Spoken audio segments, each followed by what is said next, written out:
சச்சின் டெண்டுல்கர் படித்தாரா, இளையராஜா படித்தாரா, இல்லை ரஹ்மான் படித்தாரான்னு நிறைய பேர் சொல்லுவாங்க. நம்பாதீங்க.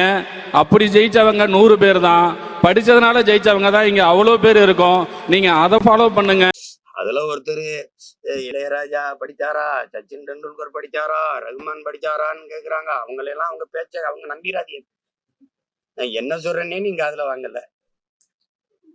நீங்க படத்தை எடுத்துட்டா பெரிய கல்வி அறிஞர்னு நினைச்சிட்டு வந்து கருத்து சொல்லிடுறேன். நான் என்ன சொல்றேன்னே உனக்கு புரியுது. நீ அந்த மேடல் நின்று பேசுறதுக்கு யாரு? நீ ஒரு படத்தை இயக்கிருக்க, இயக்குனர், அவ்வளவுதான். அதுக்கு என்ன காரணம்? நீ படிச்ச கல்விய என்ன? எது காரணம்? தனித்திறன் ஆற்றலை வளர்த்துக்கிறணும். என்ன சொல்றேன்னு தெரியல, முழு பேச்சையும் கேட்கறது இல்ல.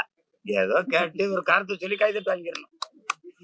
சரி, முதலமைச்சரும் துணை முதலமைச்சரும் வாங்கின கல்வி தகுதி என்ன? ஐயா மோடியோட கல்வி தகுதி என்ன? போட்டுக்கிட்டாப்படி எம்மேன். அதான் மகுவா மைத்ரா கேக்குது, உங்க கல்வி சான்றிதழை வெளியிடுங்கன்ட்டு. வெளியிட வேண்டியதானே?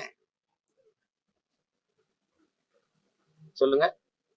தம்பி உதயநிதியே பேசுறாப்புல, என்னோட வகுப்பு தொழில படிச்சாப்புல, வக்கீல் ஆயிட்டாப்புலன்னு. படிச்சு வக்கீல் ஆயிட்டா, படிக்காம நான் டிப்டி சீஃப் மினிஸ்டர் ஆயிட்டேன், துணை முதல்வர் ஆயிட்டேன். அதானே அதுக்கு பொருள்.